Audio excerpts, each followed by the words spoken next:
It's a life and death situation for the rhinos. An amazing power, and she's not lying very well, but we just got to keep going through. Moving rhino is risky and unpredictable for both animals and the team. When you're dealing with these aggressive giants, one small miscalculation and your only option will be to run or to hold on tight. It's just another busy week in the life of a Kenyan game reserve.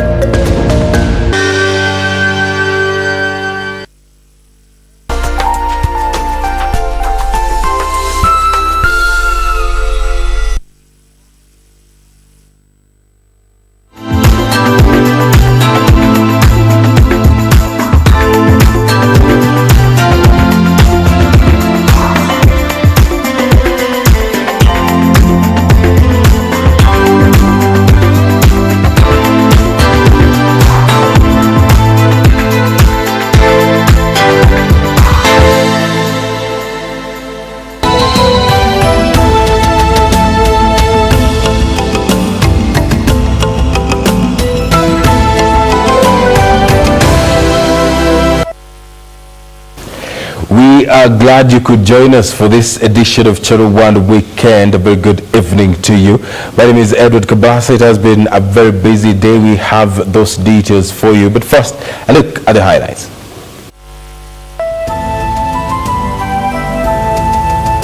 Stop the selfish politics of greed. Deputy President William Ruto warns he will not be party to those clamoring for constitutional amendment to expand the executive.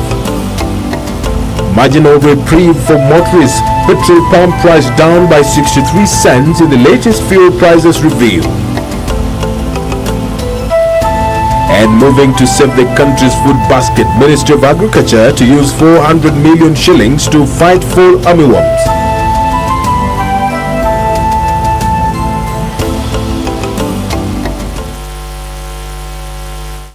Once again, thank you very much for joining us. Richard Bunga will be here with the day's sports a little bit later on. And the person handling a sign language interpretation for us tonight is Wilson Mushora. Deputy President William Ruto has distanced himself from those calling for constitutional amendment to expand the executive to accommodate more leaders. Ruto said the country should not dwell much in trying to satisfy a few greedy leaders at the expense of a million jobless Kenyans and service delivery. Ruto's sentiments came only a day after the Catholic bishop voted for the change of the constitution to expand the executive and end the constant political wrangles. The debate on a bill by Tiaty MP William Kamket will soon begin in Parliament as the lawmaker looks to have the office of the Prime Minister reintroduced. On Friday, Catholic bishops also proposed the restructuring of the presidency so that it does not become a position of power struggle. Itasaidia Jamhuri ya Kenya. Na ningependa msaada wako bwana Deputy President. Hata umeona pia mabishop wa Katoliki wanasema hata hiyo msaada kama hiyo marekebisho ya katiba hao pia wanapenda. However, Deputy President William Ruto has opposed this call, saying such proposals are only meant to serve a few interests and not that of the entire country. Let us not pretend that we are going to engage in another exercise of changing the constitution so that we have political positions to allocate to politicians and deny the people of Kenya the opportunity to create industries so that we can have jobs for millions of people who don't have jobs. Ruto, who was in Kericho, also downplayed talks of 2022 politics, reiterating that he was firmly behind efforts to deliver on President Kenyatta's Big Four agenda. Kule mbele wananchi wenyewe watajiamulia, sio kwa maneno, sio kwa wale wanajua kupanga siasa, ni wale wanajua kupanga kazi ya kubadilisha maisha ya wananchi, ndio watakuwa na nafasi ya uongozi kule mbele. Ruto's remarks have, however, not deterred some Jubilee leaders who were present at the event from expressing their support for his 2022 bid. Mimi nimesikia wengine wanasema kuna mwingine anajipanga anafanya nini? Ajui safari ilianza zamani wakati wewe ulichaguliwa Eldoret North kwa huko 1997. Safari mbili ametupea sotet imejaa maziwa kabisa. na sisi tutarudisha hiyo sorted kama imejaa maziwa na unga juu yake. The debate on the amendment of the constitution to expand the executive has gained traction mainly from those who feel the current powerful presidency is to blame for the political division haunting this nation. Ruto, who later graced the homecoming of Education Cabinet Secretary Amina Mohammed, said the government was committed to working with everyone, irrespective of whom they voted for in the general election. Mambo ya mirengo ya vyama sasa tumemaliza.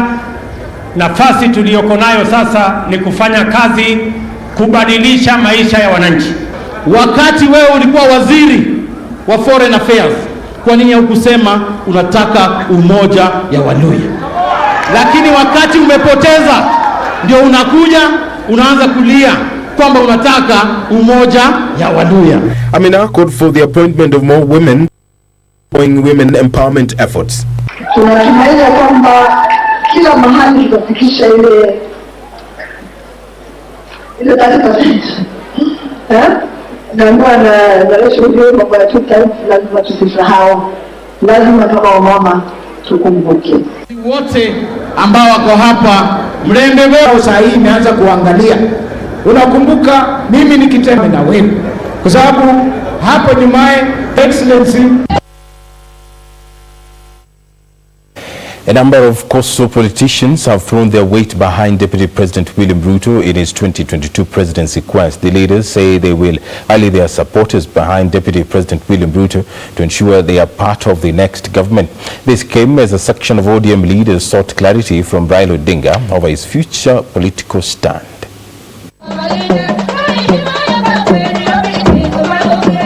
It was during a funds drive in Kilifi County where political leaders from the region came out strongly to drum up support for Deputy President William Ruto 2022 presidency. The leaders say they are tired of being in the opposition and they will work with the winning team to be part of the next government. Wapwani wa Mijikenda ni lazima tuhesabiwe safari hii. Ruto anawaambia siku zote mwachukua wakati mrefu nyinyi kujipanga. Ndio maana mimi mukijaribu nishaza hutu wakadhaa sina hunainga tu ikifika kwako tautepe angira hoa. Sentiments echoed by Senate Speaker Ken Lusaka, who was the chief guest in the funds drive. Lusaka reminding the leaders that he is a beneficiary of choosing to support a winning side in last year's general elections despite coming from a region that largely voted for the opposition. Mimi nilikuwa party leader wa chama kinaitwa New Ford Kenya. Nikaambiwa niachane na chama niingie kwenye Jubilee. Ilikuwa ni ngumu. Lakini nikafikiria nikaamua nikafunga kiosk tukafungua supermarket. Ile inaitwa Jubilee. Na kama singefanya hivyo ningekuwa nyumbani pengine nachunga ng'ombe ama nafanya kazi nyingine. The leaders say they will be seeking to mobilize like-minded Kenyans to ensure a winning combination before the 2022 battle. Tutaangalia kama ni Ruto, tuende na Ruto kama rais. Kama kuna mwingine pia, tutaweka kwa meza, tutawapima, halafu tutafanya uamuzi. Na ule uamuzi tutafanya ni uamuzi ambao tutahakikisha kwamba tutakaa ndani ya serikali 2022. The sentiments came as a section of leaders from NASA coalition sought to know from the opposition leader Raila Odinga his future political stand. Narok North legislator Moitalelo Lekenta threatening to lead the Maasai out of ODM, wondering why the party leader was operating a lone ranger, leaving his supporters only guessing. Simply, as a community, we are not now going to be just taken everywhere without our consent. That is simply what we are saying. We want to remain in ODM and focus, okay? And Raila must go for the president in 2022. If not, if he's not going for 2020, let him tell us now so that we can know where to go. Because maybe where he's taking us, we are not going to accept. Reporting for Channel 1 Weekend, I'm Roncliffe. OD. Kenyan motorists can now enjoy a bit of relief in the latest fuel pump prices released by the Energy Regulatory Authority. A litre of super petrol reduced by 63 cents and will now retail at 106 shillings and 83 cents in Nairobi, while a litre of kerosene reduces by 73 cents to retail at 76 shillings and 72 cents. Diesel prices remained unchanged. Super petrol and kerosene pump prices have marginally dropped in the latest pump prices review by the ERC. Super petrol will now retail at 103 shillings and 54 cents in Mombasa, 106 shillings and 83 cents in Nairobi, and 108 shillings and 78 cents in Kisumu. A litre of kerosene dropped by 73 cents to retail at 73 shillings and 94 cents in Mombasa, 76 shillings and 72 cents in Nairobi, and 78 shillings and 62 cents in Kisumu. Diesel remains unchanged and will continue retailing at 94 shillings and 57 cents in Mombasa and 97 shillings and 86 cents in Nairobi. In a statement, ERC Commission Director General Robert Oimeke, the minimum reduction in pump prices has been informed by the drop in the average landed cost of imported refined super petrol and kerosene by 1.05% and 0.69% respectively. The Commission has also cited marginal appreciation of the shilling against the dollar in March from 101 shillings and 44 cents to 101 shillings and 16 cents.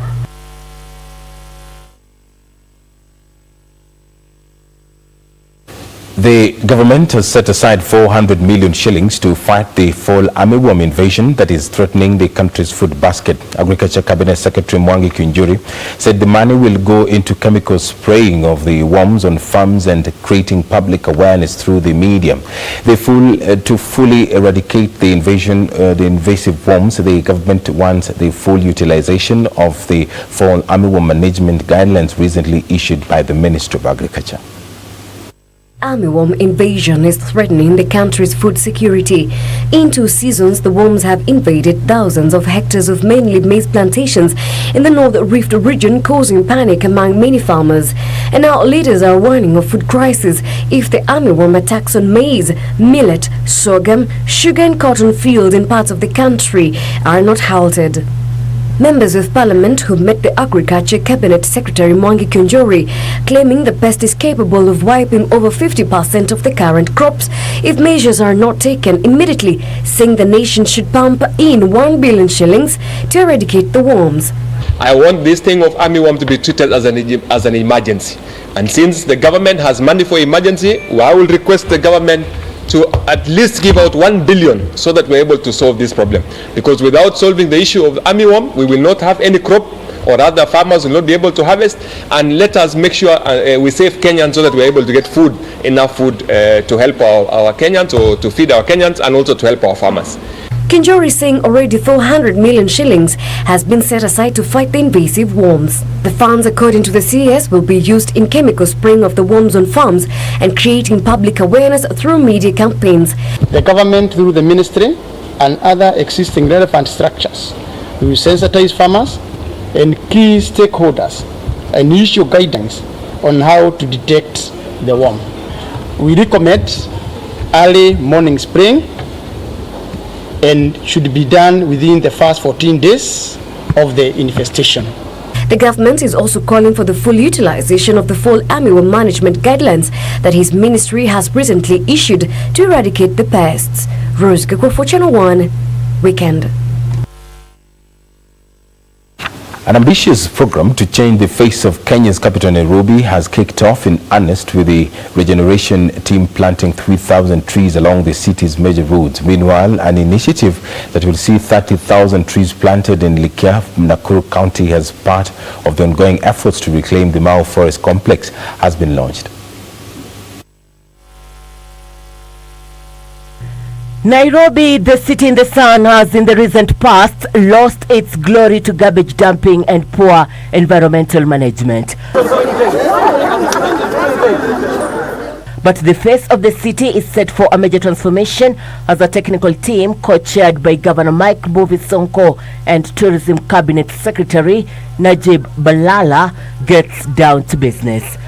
we are going to do this beautification program in all the important highways, important roads. As I've said before, we've started from Wayaki Way, we've done Museum Hill Way, Uhuru Highway, Mombasa Road, Bunyala Road. Now we are at Ngong Road. So we are going to do this program in all major highways. Sonko leading a team in planting 3,000 trees and grass along the city's major roads. According to Sonko, the beautification program is part of a major plan that will result in delivery of key services for the residents of Nairobi. About us Nairobians, tusaidiane. Nairobi is an international city. Lazima tuifanye ikuwe mji ya kimataifa. The efforts coming as the Agrochemicals Association of Kenya, led by locals in Laikipia, Njoro, Nakuru County, in planting at least 30,000 tree seedlings. We want for sustainability. We felt that it's better to work with the communities. The communities who used to live in the forest are the ones who, when the government chased them away from the forest, they were given a small area, and these are the same communities we are using to, they started planting seedlings, and these are the communities we are using because they're providing us the seedlings, the tree seedlings, they're digging the holes for us, they're involved in the planting, and this is sustainable because they'll be able to take care of these trees for us. This week they have done 30,000. As a ministry, the target is our constitution says we should have the forest covered to 10% by 2030, but the presidency has said by 2022 we should have that we should have reached that cover. We are standing right now here. We had habitations. People used to farm here. They were households in here, but when they were evicted, they went on the fringes of the forest, but the arrangement was that they'll work with the forest, Kenya Forest Service, in that they'll be raising the seedlings, and whoever comes here to rehabilitate the forest. The young, the old, and not the so young coming together to support ongoing efforts in reclaiming the country's forest cover in an exercise that will see 120,000 tree seedlings planted on 100 adopted acres at the Mau complex this year. Sasa kwa mateso sana kwa ajili ya maji tupati, kwa ajili ya msituni kwa kubwa sana hasa kama Lisu. Hasa watu wachoma makao na toa mafosti, hasa hii msituni imeisha. Sasa tumefanya tumesema ili tupande sasa mti mpya tena, tueta msituni tukue mpya. Ngalo tufuata mfua.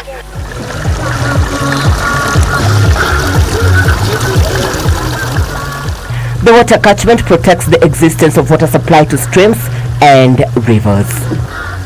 The water drops slowly, or it does not rush.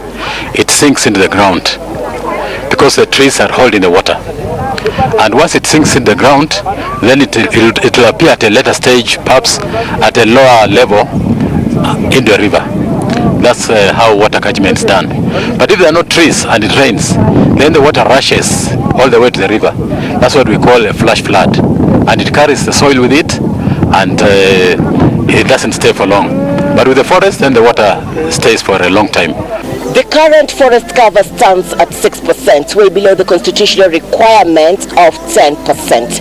Environmentalists say the only way we can regain the lost glory is by planting trees. And if residents of Laikipia will walk the talk and protect the seedlings in this area, then in 4 years' time, we'll be having a very thick forest in this area, protecting the country's water tower.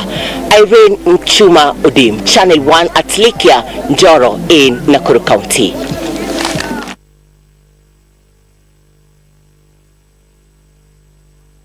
Thank you very much, Irene Mchuma, for that report. Residents of the Leafy Kilimani area of Nairobi are up in arms against a planned construction of a 30-story building in their midst. The residents who met the project developer Saiton Investments on Saturday opposed the project in totality on the grounds that it will affect the environment and learning in the neighboring schools. It was a meeting called by Saiton Investment to collect views from the residents of Milimani area of Nairobi on its plan to construct a 30-story building in the neighborhood. Let us stand up and resist it Let us resist it. But the tone of the meeting, one can tell from far, was not conducive. The project developer pulling every string on the significance of the new project, Saiton Towers. The residents, on the other hand, playing deaf on the idea. At one point, the meeting almost aborted after those opposed to the project claimed they were being threatened. The residents claim the construction of the Saiton Towers will affect learning in the nearby schools through noise and air pollution. What this project is going to do is to bring noise level in an area where it was designed for schools to be. So my view is that this project is in a wrong place. This project would be better off in Kansas City, around the bypasses. They further argued that the area is not yet mature for high-rise buildings and threatened to seek legal redress if the contractor don't seize his way. And if there is opposition to this level, any prudent investor would walk away. Any prudent investor should walk away. So we want to lobby. We will say no. The residents don't want it. Mtadu?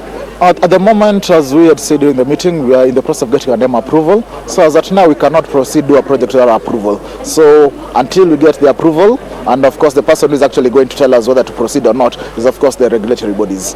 Saiton has, however, defended the proposed project, saying it will open up the area economically. Let's look at it in terms of the economy at large. For you to construct this kind of building, you have so many employees that have to come here, both directly and indirectly. That's one. For the residents, it actually increases the land value. The proposed skyscraper will be constructed at a 4-acre piece of land at the junction of Agwin Kothek and Elgeyo Marakwet Road in Kilimani that neighbors Kavina School. Samson Kitavi, Channel 1 News. Business came to a standstill in Garissa County when the KBC caravan sneaked its way into the county to educate the residents on the importance of getting themselves an insurance cover and protection. The KBC team is carrying out the initiative in conjunction with the Insurance Regulatory Authority to sensitize Kenyans on the need to take up insurance cover, which will cushion them in times of risks. It was a journey of its kind, striding through villages in Garissa County. From Bula Iftin, Bula Sambuli and Muzuri in Garissa County, the KBC team in conjunction with the Insurance Regulatory Authority was on its third day to educate the public on the importance of taking up insurance cover. For the 3 days, Insurance Regulatory Authority officials were at Garissa Post Bank to educate small-scale traders on the importance of cushioning themselves in times of risks by insuring themselves. Thousands of residents turned up for the roadshow conducted by KBC's team, including Iftin FM radio station, Radio Taifa and Channel 1 with booming Somali songs.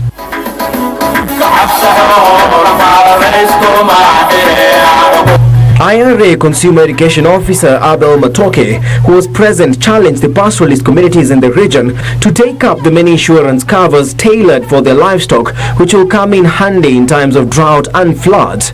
There are products which they can buy and protect themselves from changes, especially drought and heavy rainfalls, which can come and have diverse effects on the farmers. Matoke say there are insurance companies specifically meant to sue the Islamic Sharia, such as Mwongoza Watakaful. He also urged locals who could have been defrauded by insurance companies to report to IRA for action.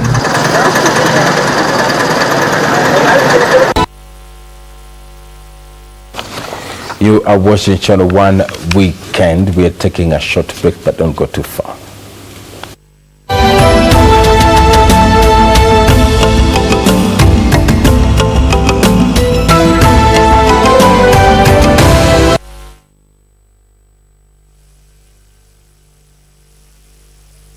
every 4 minutes is a chance for you to win big with Mega Dollar. Just go to Lipa na M-Pesa, enter paybill number 295888, account name KBC, and amount from 10 shillings or more. Then select your 10 numbers from 1 to 80 and send to 29588. You can win up to 30 million shillings. Start playing now and win. Mega Dollar. Big winners every 4 minutes.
Well, a very lovely evening to you, and thank you for joining us for tonight's edition of Channel 1 Sports. I'm Richard Munga. Now, on to a top story tonight, whereby world champions Elijah Manangoi and Helen Obiri secured 2 more gold medals for Kenya today, propelling the country up to position 13 at the Commonwealth Games, which come to an end tomorrow in Gold Coast, Australia. Manangoi led a 1-2 Kenya finish in the 1500 meters men's final, while Obiri replicated that in the women's 5000 meters final. As it was in the World Championships last year.